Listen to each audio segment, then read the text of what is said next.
جاتی ہے پرندوں کے لبوں پر، تلاوت جاگ جاتی ہے مقرر وقت، کچھ بھی نہیں اس کی نوازش کا مقرر وقت، کچھ بھی نہیں اس کی نوازش کا، اسے جب بھی پکارو اس کی رحمت جاگ جاتی ہے۔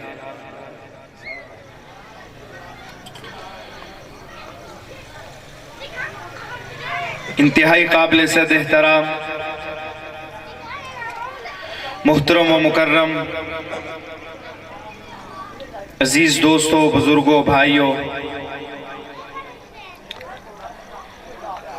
آپ ایک خوشی کی محفل میں جمع ہیں۔ قرآن مجید میں اللہ رب العزت فرما رہے ہیں کہ آپ علیہ السلام کی زندگی ہر اس شخص کے لیے بہترین نمونہ ہے جو اللہ کی ذات پر اور آخرت پر یقین رکھتا ہے، جس کو یہ اندازہ ہے، جس کو یہ معلوم ہے کہ میں نے ایک دن اس دنیا سے رخصت ہونا ہے اور اللہ رب العزت کے سامنے حاضر ہونا ہے۔ اگر انسان کے خوبصورت اعمال ہوں گے، انسان کے خوبصورت اخلاق ہوں گے، جس طرح آپ علیہ السلام کی زندگی جو ہے ایک بہترین نمونہ ہے، اگر انسان اسی زندگی کو اپنا کر، آپ کی سیرت کو پڑھ کر، سورت کو پڑھ کر اگر انسان اپنی زندگی گزارے تو انسان کو دنیا کے اندر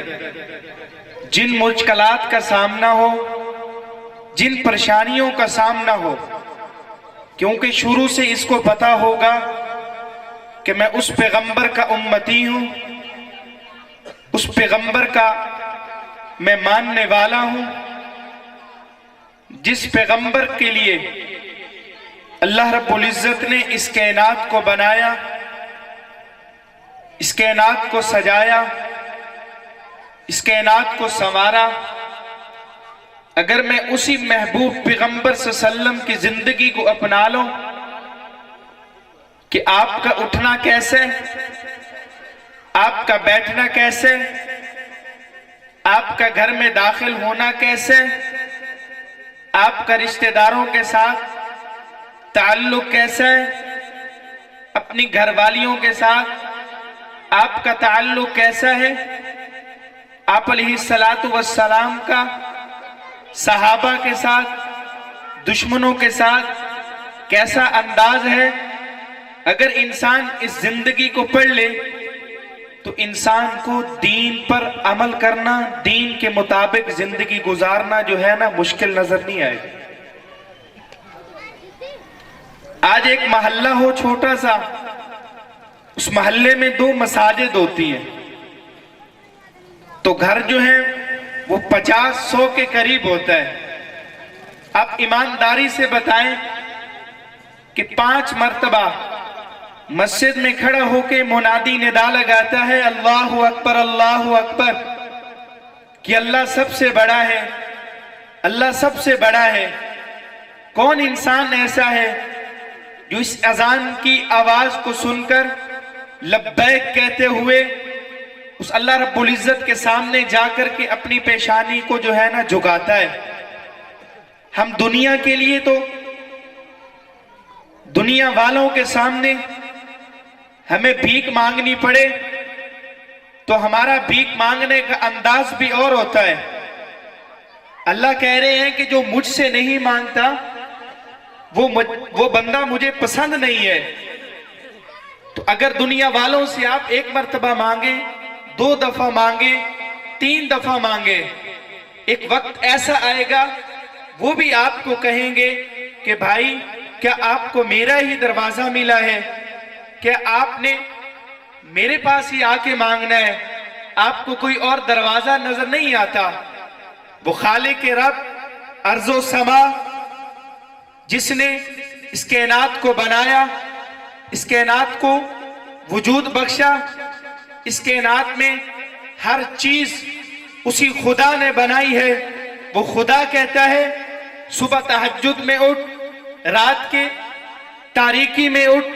دن کے اجالے میں میرے پاس آ، اے میرے بندے تو گناہ کر کر کے ساری زمین کو اور زمین اور آسمان کا یہ جو درمیانی خلا ہے تو گناہ کر کر کے اس خلا کو مکمل کر دے، پھر بھی میرے لیے تیرے دروازے کھلے ہیں، اور میں تیرے جس طرح تیرے لیے سارے دروازے کھلے ہیں تو ایک دفعہ آ کے مجھ سے مانگ، میں تیرے سارے گناہوں کو معاف فرما دوں گا۔ لیکن ایک انسان ہے کہ دنیا کی محبت اس پہ گھر کر چکی ہے، دنیا کا تعلق۔ آج ہم دنیا والوں کو ناراض کر دیتے، دنیا والوں کو ناراض نہیں کرتے، دنیا والوں کو خوش کرنے کے لیے ہم اللہ کو ناراض کر دیتے۔ لیکن قرآن مجید کے اندر ہمیں بتایا جا رہا ہے کہ آپ علیہ السلام کی زندگی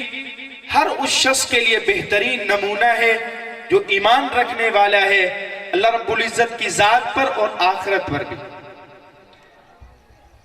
تو انشاءاللہ پھر وقت ہوا تو پھر بات ہوگی۔ تو الحمدللہ ہمارے مہمانان گرامی اسٹیج پر جلوہ افروز ہیں، تو محمد آبرو لفظ، یہ لفظوں کی رانائی، محمد علم و حکمت، رمز و عرفاں، عقل و دانائی، محمد کب کسی انسان کی حد گما تک ہے، محمد وہ محمد وہ محمد وہ محمد وہ محمد کہ جس کی نقش پا سے خلد کا امکان بنتا ہے، کہ جس کی اتباع میں آدمی انسان بنتا ہے۔ اب میں حمد و نعت کے لیے دعوت دوں گا ہمارے علاقے کے مشہور و معروف ثناخوان مصطفیٰ، مداح صحابہ و اہل بیت، جناب حضرت اقدس حضرت مولانا مظہر حسین رحیمی صاحب کو، کہ وہ ہمیں حمد و نعت سنائیں گے، ہمارے دلوں کو معزوز فرمائیں گے۔ خوبصورت انداز، خوبصورت آواز، حضرت اقدس حضرت مولانا مظہر حسین رحیمی صاحب۔